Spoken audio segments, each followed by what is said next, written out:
bà bập thằng mày cho bà đây mà rồi cháu bà có chạp ôn chân độ ôn mẹ đó mày đã bên đúng hay đó pe tới hiện ấy chân thôi cái miền mạ miền ấy chân pe khác miền nào đó miền tôi chết đấy tôi chết đây bà tại bài ấy năng ở sợ tập này giống ấy thì tôi chẳng na có dân ở miền pa ở miền ta là bờ thai hay mẹ đó tha chọn chuột mạng khăn ấy không không chọn cho tăng bị ôn bị mà khuộm đại quạt ở clear ngay bị dương từ là hồi mà đo lớn nữa là dạ pe chiếc đập năm ôn là chuột đập bảy năm ta quạt miền đại thì đặt nón rồi mà chụp ôn mà đo này on so mong có đua sọt tập này nó pe đại kêu bằng riêng rồi bao quạt ban xua tha hay là vây có quạt ọt là xe mua mặt đai là xe mua tại ở bục trắng á và nó pe đại là kêu bằng riêng là không thằng nào bao quạt oi sơ thằng là xe một quạt đốt po rồi này bị luôn ấy là thằng nào pe nút quạt ban là xe riêng rồi từng mua con ấy nâng mua ở bục tại bài chỉ ở miền mua mặt đai đó pe cũ xua quạt tha mua là hai ấy ban quạt xe mua mặt đai quạt tha quạt ở squash mua mặt đai quạt tê pe nút là kêu bằng riêng rồi bao quạt nó còn ngò thaก็สู้ตะการก่อนไปท่าให้ไอ้บ้านเอาสกอร์ชมัวมาได้จังบ้านก็มีอารมณ์ท่าก็ดูชะลอยเตียงจองสวดตะเพนโดยซาแต่ก็ท่าตั้งปีก็อายุมาควบมาเลยคือก็ได้สกอร์ชมัวมาได้ก็เต้ให้ก็ได้เคยมุกได้ปูมาได้ก็เตยเจอก็ตั้งปีก็อายุมาควบมาเลยเด็กเขาซะนะโอ้ยอย่างนี้ครั้งอ่ะมันโจตามเพลย์ที่ตามเพลย์ตบเก็บบัตรให้แต่ส่งมาเก็บมาไว้แต่ติงกับอ้ายปูยังดังหาอ้นหลุงนี้ไอ้ปูนึงนะมาส่งไปเลยสั้นนะแต่หลุงนี้ครั้งอ่ะอย่างนี้ครั้งอ่ะบองโป้เลยมาไอ้นี่มันติงอ้ายก็มันปีใบสำรับได้เลยซาเคยทาคายอย่างนี้ดังทากดออสเตรเลียนกับอ้ายเสียเปียใช่ไหมนะหลุงนี้ครั้งเนี่ยให้หมอมวยสะอาดนั่นเนี่ย2 5เนี่ย2 5สลายเนี่ยชดนะสลายไงครับสลายไงมาละมอมสังคมนักบอมโอนตุสนาวิดีโอนี้ให้ช่วยอุปถัมภ์ดอกกอดพ่อมติ๊กได้ฉอนก็ได้ตามเทียร์บอมโอนดอกนี้เตยให้บัสันเชียบอมโอนจ้องอุปถัมภ์กองกอดมาการแต่ละอติดซาแต่เลยในกองก็คุยเอาให้เมียนไอ้ทัวร์ดำน้ำจะเห็นดิไปคลาซอม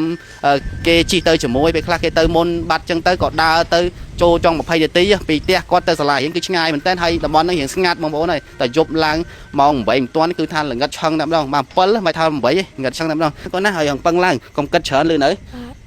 มาใครรอกอดtừ miền Pành hai rồi mà còn là phố ấy chẳngนะmới còn bán khơi video này hay cái là còn mau chụp côn bình hay cũng bạn thực chất cũng cất trần su su là trong khán phần hiền lưới đấy là ngày phần hiền ơi kháng ơi cái thom lớn khai chìm đồ lò trong sòng cồm nè tụi mọi pa nâng ở ta lại không phần mưa thai côn ơi con sòng khấm á lưới thời thơ chỉ không bình lò trong sòng cồm nè là ngày thằng su su à lớp pu chun này một anh thực chất pu thì tôi nè chú môi tục thể hiện năng này thể hiệnเลยnăng này con trơn su su lang xôm cột nâng chuẩn bị xua từ căn prey mà đọc bảo kim sron nhú nơi về li màu đập muối nâng muối nửa tí từ ngày đi mà phay muối khai vào chợ cá năm pi po mà phay pram khi mà kim sron nâng gram càng nghĩa sân nâng không ở phum tráng không tập bèn chố sọc ở đá khátกับ pung spưแต่ថ្ងៃនេះបានមកជួបជាមួយនឹងបងប្រុសតតែម្ដងដែលមានអាយុ13ឆ្នាំដែលកំពុងតែផ្ទុះពេញបណ្ដាញសង្គមគណៈដែលលោកគ្រូបានសួរនាំគាត់ថាមូលហេតុអ្វីបានជាគាត់សរសេរអត់មានឈ្មោះម្ដាយឈ្មោះអីចឹងណាហើយលោកគ្រូក៏ឆ្ងល់ថាហេតុអ្វីបានបងអូនគាត់មិនសរសេរគាត់ក៏បានបញ្ជាក់ប្រាប់ទៅលោកគ្រូវិញទាំងទឹកភ្នែកស្រក់តែម្ដងគឺគាត់ថាគាត់អត់ដែលបានស្គាល់ម្ដាយគាត់នឹងអត់ដែលបានឃើញមុខម្ដាយគាត់ទេ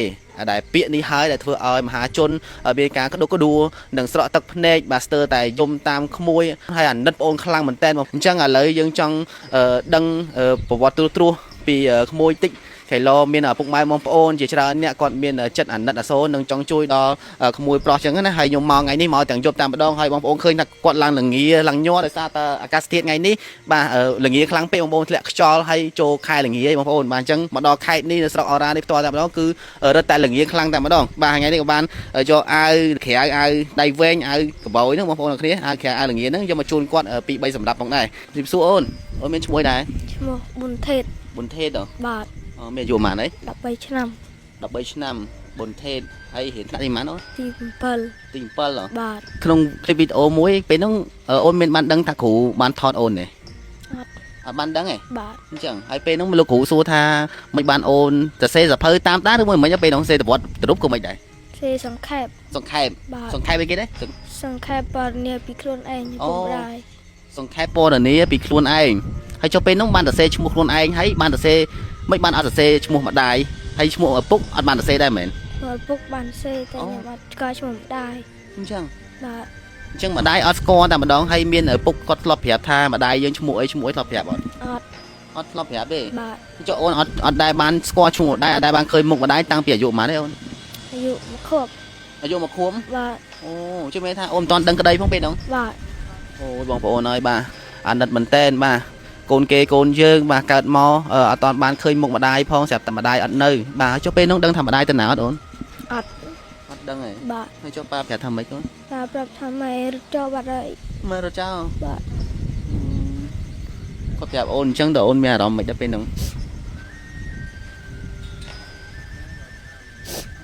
ហើយដល់ពេលទៅរៀនអីចឹងឃើញគេមានម៉ាក់មានអីចឹងពេលខ្លះមានអារម្មណ៍រៀងតូចចិត្តអីគាត់ តូចចិត្ត ចិត្តដែរនោះ បាទ តែប៉ាអីហ្នឹងអូយសក់ទឹកភ្នែកខ្ញុំកុំខ្ញុំអត់អីទេទោះយ៉ាងណាក៏យើងនៅមានប៉ានៅមានតានៅមើលថែហើយមានអារម្មណ៍ថាចង់ជួបម៉ាក់ខ្លាំងអីកូន ចង់ ចង់ហ៎ អត់ ចុះតាំងពីអូនពីមួយខួបដែលគាត់ឃ្លាតឆ្ងាយពីយើងទៅរហូតមកដល់ឥឡូវហ្នឹងរយៈពេលជាង10ឆ្នាំអូនអាយុ13ឆ្នាំតើគាត់មានដែរតំណងឬមកជួបអូនម្ដងនេះ អត់ អត់សោះហ្មង បាទ ចុះបើសិនជាពេលនេះគាត់ចង់មកជួបអូនចង់ផ្ដល់ភាពកក់ក្ដៅឲ្យអូនអញ្ចឹងអូនអាចជួបគាត់អត់ឲ្យគាត់មកអត់ មក ចង់ហ៎ បាទ មានអារម្មណ៍ថាចង់មានម៉ាក់មានភាពកក់ក្ដៅដូចកូនគេណោះ បាទ ពេលដែលអូនឃើញកូនសិស្សផ្សេងម្ដងដែលគេមានម៉ាក់មានអីមកទទួលចេញពីសាលាអីចឹងទៅមានអូនចង់ដូចគេអត់ ចង់ ដល់ពេលនោះអូនអាយុប្រហែលឆ្នាំដែរបានអូនដឹងហ៎ ខ្ញុំទៅដឹងអាយុ10ឆ្នាំជាង សូមដឹងអាយុ10ឆ្នាំជាងនេះទេ បាទ អូនសួរប៉ាក៏អីបានដឹងហ្នឹង បាទសួរប៉ា សួរថាម៉េចកូន គឺថាប៉ាមកតាណា អញ្ចឹងណោះ បាទ ហើយដល់ពេលហ្នឹងប៉ាប្រាប់ថាម៉េច ថាម៉ែរត់ចូលបាត់ហើយ ម៉ែរត់ចោលបាត់ហើយ បាទ ចុះពេលហ្នឹងអូនមានយំហ៎ យំ យំណោះ បាទ ហើយចុះពេលឃើញថាដូចជាមួយសិលមិញក៏ផឹកមិញដែលគ្រូសួរនាំអូនពណ៌នាពីប្រវត្តិម្សិលមិញហ៎ ព្រឹកមិញ ផឹកមិញហ៎ បាទ អូដល់ពេលផឹកមិញគាត់បានសួរនាំអូនថាមិនបានអត់សរសេរម្ដាយអត់សរសេរអីពេញលេញចឹងពេលហ្នឹងមិនដែរបានអូនយំស្រក់ទឹកភ្នែកមកពេលហ្នឹង ខ្ញុំក្តុកដួលក្នុងចិត្ត គ្រូក្នុងចិត្តហ៎ បាទ អត់អីទេកូនកុំគិតច្រើនអូល្ងាខ្លាំងអូនពាក់ខោមកតើអូនតាពាក់ខោសិនណាអូយល្ងាខ្លាំងហ่ะ ម៉ែបងប្អូនគឺខ្ញុំមិនចូលតាមផ្លូវជិះតាមផ្លូវតូបគេបិទហើយទៅសុំឲ្យគេបើកវិញទៅទិញកៅអៅព្រោះខ្ញុំដឹងថាអូនល្ងាហើយព្រោះនៅនេះមកសុកពីលើសិនណាតោះល្ងាខ្លាំងណា ល្ងាខ្លាំងហ่ะបងប្អូនអើយបាទថ្ងៃនេះបានទិញខោគាត់បាន2 3សម្រាប់ដែរដោយសារឃើញថាខែល្ងាដឹងថាគាត់អត់សូវមានកៅអៅស្លៀកពាក់ចឹងណា គាត់ល្ងាខ្លាំងណានេះហើយល្មមមួយស្អាតណានេះសង្ហានេះ សង្ហា ល្មម ឆ្លាញ់ឈុតហ្នឹង ឆ្លាញ់អីហ្នឹង ឆ្លាញ់ ឆ្លាញ់មកល្មម ប៉ុណ្ណឹងយើងបាត់ល្ងាតិច គាត់ល្ងាតិចនេះអាយដៃវែងមួយតិចទុកពាក់ទៅរៀនពីក្រៅណាប៉ុណ្ណា ហើយដឹងវីដេអូនឯងកំពុងផ្ទុះពេញបណ្ដាញសង្គមអត់ដឹងទេណាអូន អត់ ឥឡូវនេះមានខ្វះខាតអីខ្លះទេអូនមួយថ្ងៃនេះជីអីទៅរៀនដែរ ជីតូមួយគេ ជីមួយតូមួយគេ បាទ សុំគេជីជាមួយមែន បាទ សាលានៅពីហ្នឹងឆ្ងាយអូន ឆ្ងាយឆ្ងាយដែរ បាទ ចុះពេលខ្លះគេទៅមុនយើងឬមកគេអត់បានជូនយើងទៅអញ្ចឹងទៅដើរទៅក៏មិនដែរអូន ដើរ ដើរទៅ បាទ ម៉ានគីឡូពីហ្នឹងទៅ អត់ដឹងហ្មង ដើរឆ្ងាយដែរដើរមួយនាទីដល់ ដើរ10 20ទី 10 20នាទី បាទ អូយបងប្អូនអើយបាទហើយអត់មានកង់ជិះទេ អត់កង់នេះខូចបាត់ហើយ ខូចបាត់ហើយ បាទ ហើយចុះថ្ងៃនៅមួយពីណាខ្លះកូន នៅមួយតាបងហើយខ្ញុំនៅ3នាក់ នៅមួយតាមួយបងតែ3នាក់ហ្នឹងទេ បាទ ហើយចុះប៉ាដែរមកអាសាមកលេងឯប៉ា អត់យូរគាត់មកតាំង អញ្ចឹងគាត់ផ្ញើលុយកាក់មករហូត បាទ ចាំមករហូតដែរណោះ បាទ អញ្ចឹងបានខែបានគាត់មកជួបកូនម្ដង ដល់ចូលឆ្នាំជុំឲ្យគាត់មក អញ្ចឹងពេលមកនឹកគាត់ទេ នឹក នឹកពេលគាត់មកអញ្ចឹងគាត់អោបគាត់មក បាទ ហើយប៉ាគាត់ទៅណាដែរគាត់ទៅធ្វើការរលុយកូនក៏មិនដែរ គាត់ទៅធ្វើការ អញ្ចឹងណោះរលុយកូនណោះ បាទ អញ្ចឹងអូនមានតែបងប្អូនតែម្នាក់ឯងហ្នឹងឯង បាទ អានិតណាបងប្អូនហើយបាទហើយឥឡូវសម្ភារៈសិក្សាអីមានគ្រប់គ្រាន់អត់ទេ ខ្វះបាទខ្វះសភៅ គាត់សភៅហ៎ បាទ ហើយចង់បានអីខ្លះហើយឡពុកម៉ែបងប្អូនគាត់ឃើញទៅគាត់ជួយដល់កូន ចង់បានជាថវិកា ថ ថាវិការเนาะ បាទ គាត់ខាដេកខ្លះកូនហងៃហ្នឹងបានពីណាគេផ្ដល់លុយកាក់ឲ្យកូនទៅរៀននោះ តា តា បាទ ឲ្យមួយថ្ងៃបានដែរ ថ្ងៃ1000 ថ្ងៃ1000เนาะ បាទ តែ1000ហ្នឹងទិញឲ្យខ្លះទៅ ទិញនំប៉័ងហូប តំប៉ាំងហូបបង បាទ ហើយចុះគ្រូដែលគាត់បានថតវីដេអូអូនបង្ហោះហ្នឹងហើយគាត់បានសួរពីប្រវត្តិទៅរូបអូនហ្នឹងគាត់ជាគ្រូប្រចាំថ្នាក់ឬមួយគ្រូផ្នែកអីដែរ គ្រូផ្នែកជីវៈ គាត់ឆ្ងល់តែដំបូងឯងគាត់អញភ័យអត់ពេលតែគាត់សួរថាងអត់ឃើញសរសេរឈ្មោះម្ដាយឈ្មោះអីចឹងគាត់សួរអញ្ចឹងភ័យឯពេលហ្នឹង អត់ ចុះប៉ាដែលធ្លាប់ប្រាប់ថាឈ្មោះម៉ាក់ឈ្មោះអីទេ តែប្រាប់ផង អត់ដែលប្រាប់ទេ បាទ ចុះអាថ្ងៃសរសេរផឹកមិញហ្នឹងអូនសរសេរប្រវត្តិរូបពណ៌នាពីខ្លួនឯងហ្នឹងចុះអូនមិនក៏មិនសួរនាំប៉ាសួរនាំអីទៅអត់មានអីតាក់ទងទៅគាត់ណោះ បាទ ភ្លាមពេកចុះ បាទ បាទអាណិតមែនតើបងប្អូនអើយបាទហើយធម្មតាទេគាត់ត្រូវចង់បានភាពកក់ក្ដៅពីឪពុកម្ដាយអញ្ចឹងណាតែដោយសារតែជីវភាពលំបាកពេកបងប្អូនអើយនៅស្រុកឆ្ងាយមែនតើណានេះស្រុកអូរ៉ាបាទចូលតាមផ្លូវក្នុងចូលតាមផ្លូវភូមិលងជ្រៅមែនតើបងប្អូនហ្មងតែជិះមកដល់ផ្ទះគាត់មិញខ្ញុំវែងខ្ញុំចង់កន្លះម៉ោងទៀតបងប្អូនហើយបាទហើយខ្ញុំមកទាំងយប់ឯងបាទម៉ោង11:12នេះដោយសារតែឃើញគាត់អាណិតពេកក្តុកក្តួលបងប្អូនអើយកូនគេកូនយើងណាបាទសួរថាអ្នកណាយកអារម្មណ៍មួយនេះខ្លះបាទធម្មតាសិស្សផ្សេងគេមានឪពុកម្ដាយទាំងអស់ស្រាប់តែគាត់ម្នាក់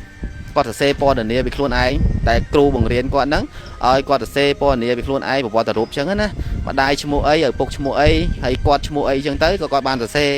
ទៅស្រាប់តែអត់ឃើញឈ្មោះម្ដាយអញ្ចឹងទៅគ្រូក៏ឆ្ងល់ក៏បានសួរនាំគាត់បាទមានតែដឹងថាម្ដាយគាត់ស្រាប់តែគាត់ប្រាប់ថាម្ដាយគាត់ទៅចោលគាត់តាំងពីគាត់ហ្នឹងអាយុ1ខួបបាទអញ្ចឹងគាត់អត់ទាន់ដឹងក្តីផងស្រាប់តែចោលគាត់បាត់អញ្ចឹងសួរថាអ្នកណាមិនមានអារម្មណ៍ថាក្តុកក្តួលពេលគ្រូសួរបែបហ្នឹងព្រាមទៅស្រាប់តែគាត់ហ្នឹងបាទស្រក់ទឹកភ្នែកតែម្ដងបងប្អូនក្តុកក្តួលរហូតថានិយាយលេងចេញដោយសារតែគាត់ថាអត់ដែលស្គាល់ម្ដាយផងអត់ដែលស្គាល់ឈ្មោះម្ដាយអញ្ចឹងណាហើយមុខក៏មិនដែលឃើញដែរបាទហើយតែគ្រូក៏លឺអញ្ចឹងទៅគាត់ទៅហួសចិត្តអូមិនបានម្ដាយធ្វើដាក់គាត់អញ្ចឹងណាប៉ុន្តែនេះយើងអត់ដឹងថាគ្រូសាគាត់យ៉ាងម៉េចទេគ្រាន់តែថាបានខលសួរពុកគាត់មុនហ្នឹងគឺគាត់បញ្ជាក់ប្រាប់ថាដោយសារតែការរស់នៅជាមួយគ្នាមិនចោះសម្រងអញ្ចឹងណាបានធ្វើឲ្យមានការបែកបាក់អញ្ចឹងទៅប៉ុន្តែមិញដល់ពេលសួរនាំគាត់ទៅគាត់ថាប៉ាគាត់ប្រាប់ថាម្ដាយគាត់ទៅចោលគាត់ហើយអញ្ចឹងណាតាំងពីគាត់អាយុ1ខួបមិនហើយគាត់ទុំដឹងរឿងនេះតាំងពីទុំតែដឹងរឿងនេះអាយុជាង10ឆ្នាំហើយបានដឹងរឿងនោះហើយចុះពីទូចអីដែរសួរនាំម្ដាយទេមិនចឹងអត់ឆ្ងល់ទេពីទូចអីអាយុ7 8ឆ្នាំអត់ឆ្ងល់ទេ អត់បើកាត់ដល់បាត់ហើយ ចឹង បាទ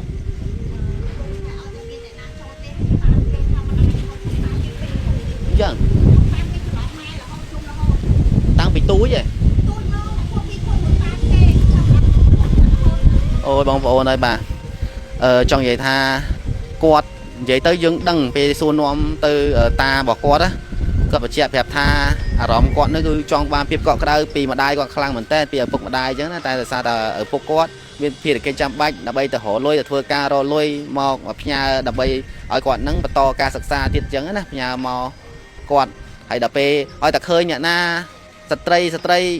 ចំណាស់មកល្មមអីចឹងទៅគាត់ចេះតែច្រឡំម្ដាយគាត់ចេះតែថាគិតថាម្ដាយគាត់អីចឹងរត់ទៅរកអោបរហូតគាត់ថាម៉ាក់អីចឹងទៅណាដល់ពេលយើងលឺជួយមានអារម្មណ៍ថាក្តុកក្តួលខ្លាំងមែនតើបងប្អូនបាទអញ្ចឹងឥឡូវនេះគាត់មានភាពខ្វះខាតដូចជាសភៅប៊ិចហើយក៏ដូចជាសម្ភារៈផ្សេងៗនឹងថវិកាតែម្ដងហើយក៏អរគុណដល់លោកគ្រូមែនតើដែលបានថតវីដេអូមួយឃ្លីបហ្នឹងបង្ហោះទៅតាមបណ្ដាញសង្គមដើម្បីឲ្យមហាជនគាត់បានឃើញគាត់មានភាពក្តុកក្តួលនឹងក្តីអាណិតដើម្បីក្នុងការឧបត្ថម្ភថវិកាក៏ដូចជាសម្ភារៈផ្សេងបាទមកជូនគាត់ផងបាទអញ្ចឹងបងប្អូនអាចឧបត្ថម្ភជូនគាត់តាមរយៈវីដេអូនេះផ្ទាល់តែម្ដងខ្ញុំនឹងមកជួបគាត់ម្ដងទៀតបាទមានឧបត្ថម្ភកង់ក៏បានសម្ភារៈប្រើប្រាស់ផ្សេងអញ្ចឹងណាបាទអញ្ចឹងអរគុណមែនតើបងប្អូនអរគ្នាសម្រាប់ការតាមដានមានចំណុចលឺលួសខ្វះខាតត្រឹមប្រការណាមួយមិនសមរម្យក៏សូមខន្តីអភ័យទោសដល់លោកខ្ញុំផងខណៈពេលនេះខ្ញុំបាទគឹមស្រុននិងក្មួយប៊ុនថេតសូមអរគុណនិងសូមអរកាយគ្រប់លា